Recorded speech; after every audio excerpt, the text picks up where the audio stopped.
എല്ലാവർക്കും PSC ഹെൽപ്പറിൻ്റെ മറ്റൊരു വീഡിയോയിലേക്ക് സ്വാഗതം.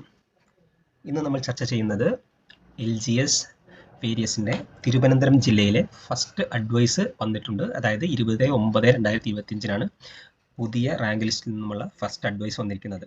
ആ ഫസ്റ്റ് അഡ്വൈസിനെ കുറിച്ചുള്ള ഒരു വിശദമായ വീഡിയോ ആണ് നമ്മൾ ഉദ്ദേശിക്കുന്നത്. അതായത് പല ആൾക്കാർക്കും ഈ അഡ്വൈസ് വായിച്ചു നോക്കിക്കഴിഞ്ഞാൽ ഏതൊക്കെ എങ്ങനെയൊക്കെയാണ് വന്നുള്ളത് എന്നുള്ളതിൽ നിരവധി സംശയങ്ങളുണ്ട്. അപ്പോൾ അത് ദൂരീകരിക്കാൻ വേണ്ടിയിട്ടുള്ള ഒരു വീഡിയോ ആണ് നമ്മൾ ഉദ്ദേശിക്കുന്നത്. ഇതാണ് കഴിഞ്ഞ 20/9/2025 വന്നിട്ടുള്ള അഡ്വൈസ് മൊത്തത്തിൽ 8 പേജാണുള്ളത്. അപ്പോൾ നമുക്ക് ഓരോ പേജിലും എന്തൊക്കെയാണ് എങ്ങനെയൊക്കെയാണ് എന്നുള്ളത് വിശദമായിട്ട് പരിശോധിക്കാം. ഇതിൽ ആദ്യത്തെ ഇവിടെയാണ് മൊത്തത്തിൽ എത്ര വേക്കൻസികൾ റിപ്പോർട്ട് ചെയ്തിട്ടുള്ളത് എന്നുള്ളതിനെ കുറിച്ചാണ്. മൊത്തത്തിൽ 24 വേക്കൻസികളാണ്. ആ 24 വേക്കൻസികളിൽ 7 എണ്ണം മാത്രമാണ് ഫ്രഷ് വേക്കൻസി ഉള്ളത്. അതുപോലെ 12 എണ്ണം അൺഫിൽഡ് DA പെൻഡിങ് ഉള്ളതാണ്. അതുപോലെ NJD, അതായത് നോൺ ജോയിനിങ് ഡ്യൂട്ടി, അതായത് അഡ്വൈസ് കൊടുത്തിട്ട് ജോയിൻ ചെയ്യാത്ത ആൾക്കാർക്ക് അങ്ങനെ വരുന്ന ഒഴിവുകളാണ് NJD. അത് 5 എണ്ണം. അങ്ങനെ മൊത്തത്തിൽ 24 എണ്ണമാണ്. ഈ അൺഫിൽഡ് DA 12 എണ്ണം ഉള്ളത് ഏതൊക്കെയാണെന്ന് കഴിഞ്ഞ റാങ്ക് ലിസ്റ്റിലെ അവസാനത്തെ അഡ്വൈസ് പരിശോധിച്ചാൽ നമുക്ക് മനസ്സിലാവും. ഇവിടെ നമ്മുടെ കഴിഞ്ഞ റാങ്ക് ലിസ്റ്റ് അതായത് കാറ്റഗറി നമ്പർ 548/2019 എന്ന കാറ്റഗറി നമ്പറിൽ 19/8/2025 പോയിട്ടുള്ള അഡ്വൈസ് കൊടുത്തിട്ടുണ്ട്. അതിൻ്റെ ഒരു കണ്ടിന്യൂഷൻ ആയിട്ടാണ് പുതിയ അഡ്വൈസ് ലിസ്റ്റുകൾ വരുന്നത്. അപ്പോൾ അതിൻ്റെ അവസാനം പരിശോധിച്ച് കഴിഞ്ഞാൽ അതിൻ്റെ അവസാനത്തിൽ പരിശോധിച്ചാൽ നമുക്ക് മനസ്സിലാവുന്ന 1-2 കാര്യങ്ങൾ. അതായത് നമ്മുടെ റൊട്ടേഷൻ വരുന്നത് 40 OBC, 41, 42, 43 OC, 44, 45 OC ആണ് അവസാനത്തെ ടേൺ. അതായത് പുതിയത് 46-ലായിരിക്കും സ്റ്റാർട്ട് ചെയ്യുക. നമ്മുടെ റൊട്ടേഷൻ ചാർട്ട് പ്രകാരം 46 ആയിരിക്കും സ്റ്റാർട്ട് ചെയ്യുന്നത്. 46 ഏതാണോ കാറ്റഗറി, അത് റിസർവേഷൻ കാറ്റഗറിയാണ്, അതിലേതാണോ വരുന്നത് അത് വഴിയാണ്, അവിടെ മുതലാണ് റൊട്ടേഷൻ സ്റ്റാർട്ട് ചെയ്യുക. അതിനു മുൻപ് നമുക്ക് 4 TPO ടേണുകളാണുള്ളത്. അപ്പോൾ 38 SIUC നാടാറ്, OBC, EBT, ST. അപ്പോൾ ഈ TPO ടേണുകൾ ആദ്യം പോകും. ഇതിൻ്റെ ഡീറ്റെയിൽസ് അടുത്ത അഡ്വൈസിൽ ഫസ്റ്റിലെ തന്നെ കൊടുത്തിട്ടുണ്ടാവും. അതുപോലെ ഇവിടെ number of vacancies turns set apart to be filled on the next rank list. അതായത് കഴിഞ്ഞ റാങ്ക് ലിസ്റ്റിൽ അവസാനത്തെ അഡ്വൈസിൽ പറഞ്ഞിരിക്കുന്നത് പുതിയ റാങ്ക് ലിസ്റ്റിൽ നിന്നും ഫസ്റ്റ് കൊടുക്കേണ്ട ടേണുകൾ മാറ്റിവെച്ചിരിക്കുന്ന ടേണുകൾ DA MD കാറ്റഗറിക്ക് ഏകദേശം 12 ഒഴിവുകൾ.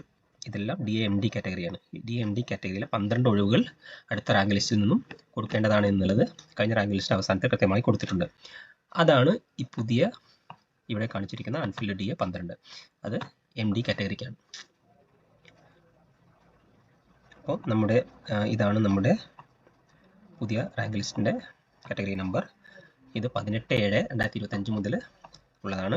ഇനി ഈ 24 എണ്ണം ഓരോന്നും എന്നൊക്കെയാണ് റിപ്പോർട്ട് ചെയ്തിട്ടുള്ളത് അതിൻ്റെ ഡീറ്റെയിൽസ് ആണ് ഇവിടെ കൊടുത്തിരിക്കുന്നത്. ഇത് റിപ്പോർട്ട് ചെയ്തിട്ടുള്ളത് 30/24 മുതലുള്ളതാണ്. 2024 പെൻഡിംഗ് ഉള്ള DA MD ആണ്. കഴിഞ്ഞ റാങ്ക് ലിസ്റ്റിൽ MD കാറ്റഗറിക്കാരില്ലാത്തതിനാൽ, പക്ഷേ അന്ന് ശരിക്കും 4% റിസർവേഷൻ ഉണ്ട്. പക്ഷേ റാങ്ക് ലിസ്റ്റ് വന്നപ്പോൾ അതിൻ്റെ ആ സമയത്ത് MD ഇല്ലാത്തതിനാൽ റാങ്ക് ലിസ്റ്റിൽ ഒരു MD-കാർ പോലും ഉണ്ടായിരുന്നില്ല. അതുകൊണ്ട് പുതിയ റാങ്ക് ലിസ്റ്റിൽ നിന്നും ആണ് ആ പെൻഡിംഗ് ഉള്ള DA-കളൊക്കെ അന്ന് റിസർവ് ചെയ്ത് മാറ്റി വെച്ചിരിക്കുന്ന ഒഴിവുകളാണ് ഇതെല്ലാം DA MD. അങ്ങനെ 12 എണ്ണം മൊത്തത്തിൽ DA MD കാറ്റഗറിക്കാണ്. അത് ഓരോന്നും ഏത് സീരിയൽ നമ്പറിലാണ്, ഏത് ദിവസമാണ് റിപ്പോർട്ട് ചെയ്തത്, അതിനെക്കുറിച്ചുള്ള ഏത് ഡിപ്പാർട്ട്മെൻ്റ് ആണ് എന്നുള്ള ഡീറ്റെയിൽസ് ആണ് ഇവിടെ കൊടുത്തിരിക്കുന്നത്. അതുപോലെ ബാക്കിയുള്ള ടേണുകൾ, അതായത് 12, 7 ഫ്രഷും 5 NJD-യും, അങ്ങനെ മൊത്തത്തിൽ 12 എണ്ണം ഇവിടെയും കാണിച്ചിട്ടുണ്ട്. ഓക്കെ. അതിനുശേഷം ഇവിടെ 1-2 എണ്ണമാണ്, ബാക്കിയെല്ലാം ഓരോ വേക്കൻസി. അങ്ങനെ മൊത്തത്തിൽ 12 എണ്ണം ഇവിടെ ഉണ്ടാവും. പിന്നെ ഏതൊക്കെയാണ് NJD ടേണുകൾ, ഏതൊക്കെയാണ് പെൻഡിംഗ് ഉള്ള NJD ടേണുകൾ ഡീറ്റെയിൽസ് ആണ് ഇത്. അതായത് 1 OC, 93 OC, പിന്നെ 1 മുസ്ലിം, വീണ്ടും OC, LC, ഇത്രയുമാണ് NJD പെൻഡിംഗ് ഉള്ളത്. അതുകൊണ്ട് NJD കൊടുക്കണം.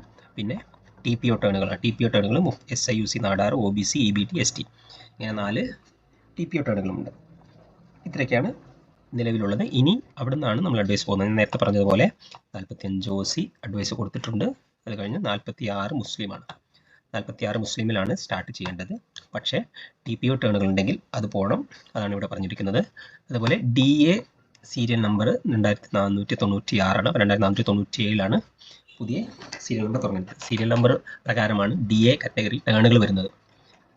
ബാക്കിയുള്ള ഓപ്പൺ കാറ്റഗറി, റിസർവേഷൻ കാറ്റഗറി എല്ലാം റൊട്ടേഷൻ ചാർട്ട് പ്രകാരമാണ്. പക്ഷേ അതിനിടയ്ക്ക് വരുന്ന സീരിയൽ നമ്പർ പ്രകാരമാണ് DA കാറ്റഗറിക്കാർക്കുള്ള അഡ്വൈസ് പോകുന്നത്. DA കാറ്റഗറിക്ക് ഓരോന്നിനും എങ്ങനെയൊക്കെയാണ് സംവരണം എന്നതിനെ കുറിച്ച് ഈ ചാനലിൽ തന്നെ വിശദമായൊരു വീഡിയോ ചെയ്തിട്ടുണ്ട്.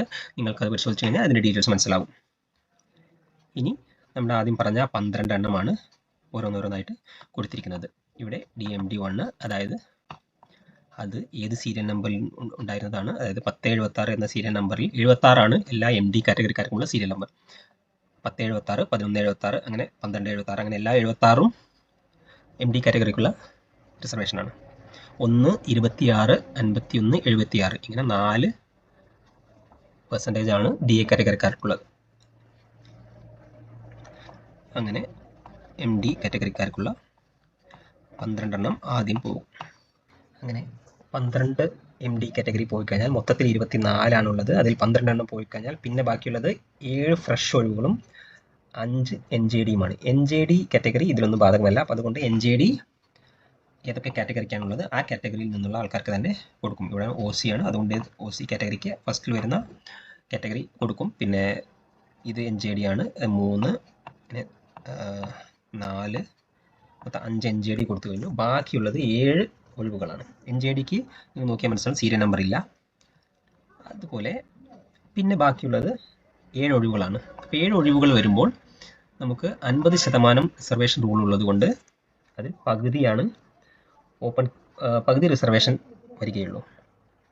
ഓക്കെ, അപ്പോൾ 7-ൽ, അതുപോലെ 7-ൽ 1 DA കാറ്റഗറിക്കൽ ടേൺ ആണ്. ഞാൻ പറഞ്ഞതുപോലെ 1, 26, 51, 76 എന്നുള്ളത് DA ടേണുകളാണ്. അപ്പം നമ്മൾ വരുമ്പോൾ ഇവിടെ ഒരു സീരിയൽ നമ്പർ 501, അത് LVക്കുള്ള ടേൺ ആണ്. ഇത് പെൻഡിങ് ഉള്ളതല്ല, ഇത് ആ ടേണിൽ വരുന്നതാണ്. അതുകൊണ്ട് 1 DAക്ക് പോയി, ബാക്കിയുള്ളത് 6 ആണ്. അപ്പോൾ 6 എണ്ണത്തിൽ 3 എണ്ണം ഓപ്പൺ കാറ്റഗറിക്ക്, 3 എണ്ണം റിസർവേഷൻ പോകും. അങ്ങനെയാണ് എൻ്റെ കണക്ക്. അപ്പോൾ പകുതിയിൽ കൂടുതൽ റിസർവേഷൻ കാറ്റഗറിക്ക് പോകാൻ സാധിക്കില്ല. അതുകൊണ്ട് 3 എണ്ണം റിസർവേഷൻ കാറ്റഗറിയിൽ പോകണം. റിസർവേഷൻ കാറ്റഗറിയിൽ തന്നെ കഴിഞ്ഞ പ്രാവശ്യത്തെ പെൻഡിങ് TPO തന്നെ 4 എണ്ണം ഉണ്ട്. അപ്പോൾ അതുകൊണ്ട് ഈ 3 എണ്ണം ആണ് ആദ്യം പോവുക. ഈ 3 എണ്ണം നിങ്ങൾക്ക് അതിൽ നോക്കിയാൽ മനസ്സിലാവും. കഴിഞ്ഞ റാങ്ക് ലിസ്റ്റിലെ നമ്പറാണിത്. 38 SIUC നാടാർ OBC EBT ഇങ്ങനെ 3 എണ്ണം പോയിട്ടുണ്ടാകും. ഓക്കെ, SIUC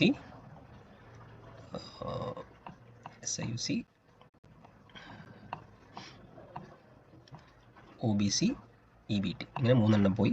ബാക്കിയുള്ളത് ഓപ്പൺ കാറ്റഗറി 3 എണ്ണം പോകും. ആ 3 എണ്ണത്തിൽ ഓപ്പൺ കാറ്റഗറി എന്ന് പറഞ്ഞാൽ EWS അടക്കം ഓപ്പൺ കാറ്റഗറിയിലാണ് വരുന്നത്. അപ്പോൾ EWSൻ്റെ ടേൺ വന്നു കഴിഞ്ഞാൽ അത് EWSലേക്ക് പോകും.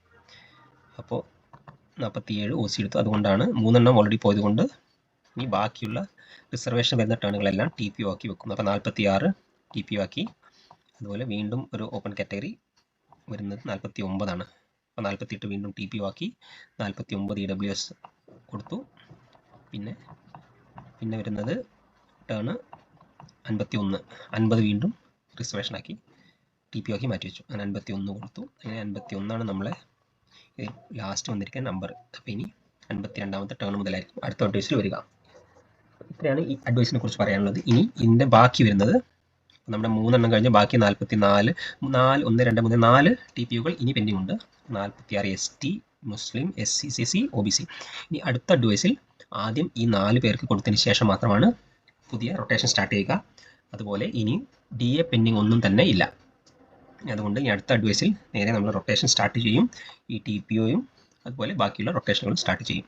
റൊട്ടേഷൻ എൻഡ് ചെയ്തിരിക്കുന്നത് നേരത്തെ പറഞ്ഞ പോലെ 51 ആണ്. അപ്പോൾ 52 ആണ് സ്റ്റാർട്ട് ചെയ്യേണ്ടത്. 52 ആർക്കാണോ അതാണ് പോവുക. അതുപോലെ അതിന് മുൻപ് ഈ 4 TPOകളും പോകും. ഇത്രയാണ് നമ്മൾ ഈ അഡ്വൈസിനെ കുറിച്ച് പറയാനുള്ളത്. അപ്പോൾ മൊത്തത്തിലുള്ള നില ഇങ്ങനെയാണ്. 2 ഓപ്പൺ കാറ്റഗറിക്ക് പോയി, 1 EWS, അങ്ങനെ മൊത്തം 3 എണ്ണം ഓപ്പൺ കാറ്റഗറിക്ക്, 3 എണ്ണം റിസർവേഷനും പോയി. ബാക്കിയുള്ളത് NJD 5.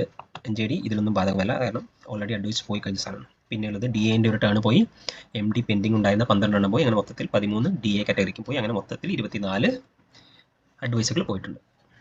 ഇനി ഇതിനെക്കുറിച്ച് എന്തെങ്കിലും സംശയം ഉണ്ടെങ്കിൽ നിങ്ങൾക്ക് ഇവിടെ കമൻറ്റിൽ എഴുതി ചോദിക്കാവുന്നതാണ്. അതുപോലെ LJ തിരുവനന്തപുരത്തിൻ്റെ DA കാറ്റഗറികൾ പരിശോധിക്കുകയാണെങ്കിൽ DA കാറ്റഗറിക്കൽ LV 9 എണ്ണമാണ് റാങ്ക് ലിസ്റ്റ് ഉള്ളത്. അതുപോലെ HI 9 എണ്ണം, LD 11 എണ്ണം, MD 16 എണ്ണമാണുള്ളത്. അതിൽ എം ഡി കാറ്റഗറിയിൽ 16 എണ്ണത്തിൽ 12 എണ്ണം പോയി പെൻഡിങ് ഉണ്ടായിരുന്നത്, ബാക്കി 4 എണ്ണമാണുള്ളത്. അത് ഇനി ഓരോരുത്തർ ടേൺ വരുമ്പോൾ പോകും. അതുപോലെ എൽ ഡി കാറ്റഗറി 11 എണ്ണം ഉണ്ട്, അതും അവരുടെ ടേൺ വരുമ്പോഴാണ് പോവുക. എച്ച് ഐക്ക് 9 എണ്ണം പെൻഡിങ് ഉണ്ട്, എൽ വി ഒരു ടേൺ വന്നു, ബാക്കി ഇനി 8 എണ്ണം പെൻഡിങ് ഉണ്ട്. ഇതിനി ഓരോ അവരുടെ അഡ്വൈസിലാത്ത സീരിയൽ നമ്പർ പ്രകാരമുള്ള ടേണുകൾ വരുമ്പോഴാണ് പോവുക. ഇനി ഡി എ പെൻഡിങ് ഒന്നും നമ്മുടെ എൽ ജി എസ് തിരുവനന്തപുരത്തിൻ്റെ പെൻഡിങ് ഇല്ല, അതുകൊണ്ട് ബാക്കിയുള്ളത് അവരുടെ ടേൺ വരുമ്പോൾ മാത്രമേ പോവുകയുള്ളൂ.